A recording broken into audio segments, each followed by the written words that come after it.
unmarked, respected only in the way that small boys respected the monsters lurking beneath their beds at night. All of them would have preferred her gone, but her company owned too many ships, and her coffers were the second richest of all assembled. She was invited as a matter of duty. They saw military ships at least once a week on their voyage, just as all of our ships have. Do you have a reason to expect different? She looked over at Danforth, with his thick sideburns, his rakishly combed hair, his fine waistcoat. "Of course not," he said, jaw tight. Her eyes slid off of him easily, and she turned from them all and passed back into the clubroom. She heard them follow, polished shoes cushioned by a plush rug bought from Irila's markets in the far west, but made by Novaran hands in the scattered mountain villages. They'd lost their berths in Irila 2 years ago. There would be no more fine rugs, not of this pattern, not of this make. They were losing so much, but now that the burning ship was out of sight, the men arranged themselves about the room, fashionably at ease. Evelyn took up her customary position across from the sideboard, by the windows, where she would be forgotten for as long as she remained silent, and set apart when she did not. Mr. Erston, owner of the plagued clipper, still looked pinched and thin. He alone remained near her, gazing at the dark blankness of the glass. "The only good thing to come out of all of this," Mr. Singh said, pouring himself and Erston a brandy, "is that there are no more tariffs." There were no more tariffs because there would soon be no more money at all. Ship trade was the only thing keeping the wheezing lungs of Delphinium's finances breathing. The workshops were running low in raw materials and far-flung customers, the warehouses only receiving in new goods once every few weeks. And yet it was enough for the next week, the next month, the next year, if they were lucky. They would continue on pretending that everything would be fine.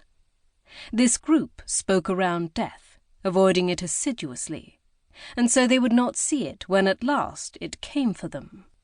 She considered giving another easily ignored warning, then abandoned the notion and moved to the door. "Gentlemen," she said softly, "I will see you next week." She left to half-hearted acknowledgments, descending a finely hewn set of stairs, nestled along the side of the restaurant that the club office sat atop of.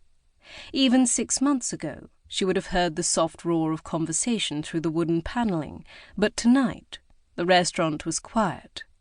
Not empty, not yet, but growing thin and patchwork. The other merchant lords avoided death, but Evelyn knew its contours and its characters intimately, marking its creeping progress day by day.